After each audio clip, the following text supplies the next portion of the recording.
What we see in question time day after day is rhetoric as opposed to reality. Before the election, the rhetoric of the government was about no changes to superannuation. No changes to superannuation. But after the election, not just comments from the opposition, but if you look at the financial services media on the 28th of February this year, they said, and I quote, "Labor's super tax reform moves the goalposts again," end quote. And so what the industry sector is saying is that this is a broken promise and the goalposts have been moved again. And I note that when it comes to goalposts, that Labor has form on this. In the area of national security and defence, the former Defence Secretary, in a speech here in Canberra, highlighted that the then Labor government made such a number of changes to strategic guidance and funding for defence that, in his words, the goalposts weren't just moved, they were cut down and used for firewood. And so when they come into this place and they talk about 10 years of wasted time, of the worst government ever, and they try and refer to things like defence, you have to compare the reality of what the former secretary highlighted of their poor governance, of their broken promises and their inadequate funding, with a record of the coalition that actually increased funding from a record low since World War II up to in excess of 2%, brought about things like the integrated investment plan to make sure that we had not only the headline capabilities but also all the enabling things like infrastructure that we need to have a capable defence force. And in estimates this year, the Defence Department confirmed that that was the first time a measure like that had taken place, which was actually some of the best governance they had seen in the area of defence. And so this rhetoric we see from those opposite about poor government, which they also go to manufacturing.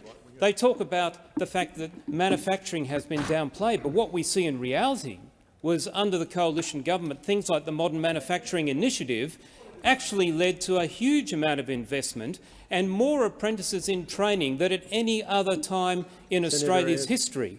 The reality under Labor now is that one of the most promising sectors in Australia's industrial sector, which the coalition invested in heavily and in fact established Australia's first space agency to give a focal point for investment, that this government in their industrial funding and their plan have omitted.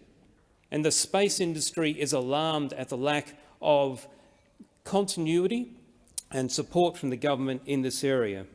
The other rhetoric we saw before the election, like the super, was around power prices.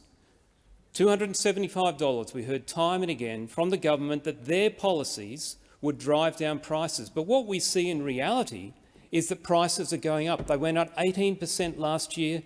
Today, in the paper, indications there'll be more pain, with the standing offer planning to go up by nearly 20%.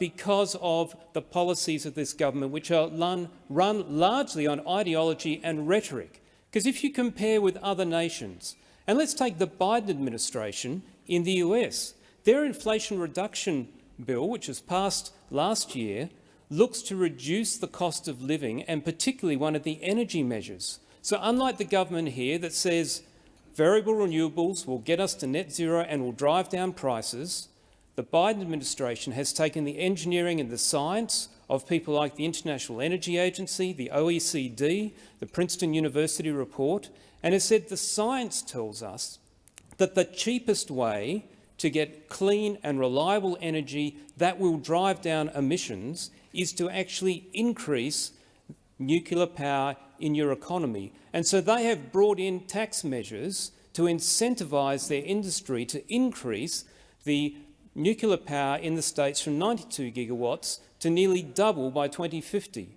So that is policy that is based on evidence and science, not rhetoric. So whether we're talking about superannuation, whether we're talking about national security, whether we're talking about manufacturing, whether we're talking about cost of living or about having clean, reliable and affordable power, don't listen to the rhetoric of those opposite. Look at what they've done and compare it with the successful outcomes of people who base policy on engineering and science. Thank you.